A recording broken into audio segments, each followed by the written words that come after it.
Assalamualaikum. Ni Nabila ada dekat Jalan Seri Cemerlang dah. Kita ada satu unit teres 2 tingkat. Teres lama dulu dah. Ni saya rasa tak boleh dapat dah ketinggian ceiling setinggi ni untuk teres ke. Okey. Ni kita baru je clear kawasan. Okey, di kawasan posh depan ni kita boleh muatkan satu kereta lah. But if let's say you nak open you punya pagar, nak buka pagar contoh macam sebelah tu ke, so dia boleh masuk dua-dua kereta lah, kiri kanan. Okay, the first one kita akan masuk dekat living hall kita.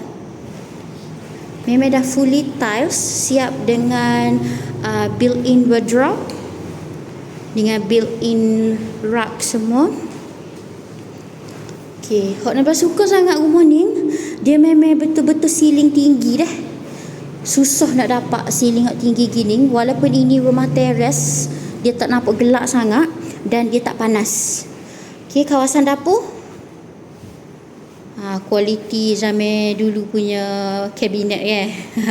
Kalau yang masih suka kan klasik punya look ni, boleh consider lah untuk maintain lagi pakar. Okay, dekat belakang kita ada lagi extended untuk wet kitchen. Luar deh dekat belakang pun. Okay, dekat bawah you boleh tengok kita ada satu bilik, just a small bedroom, kecil je untuk single, dan ada bilik air sini.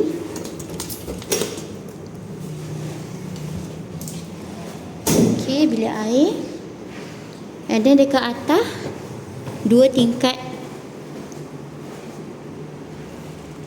Okay, 2 tingkat atas kita ada 3 bilik dan 1 ruang family.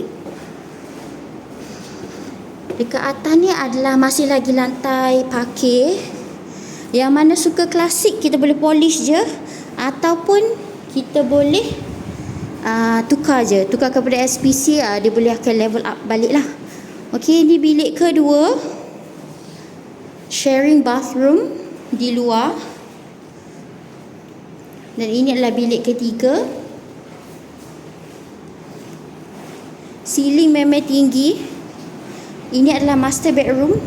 Saya rasa ini pun renovated kot ni. Dulu tak ada kot sliding door ni. Mungkin mungkin dia punya pintu di sini sahajalah dulu ke. Okay, and then di sini. Okay, bilik master memang sangat luar. Comel sangat dah. Okay,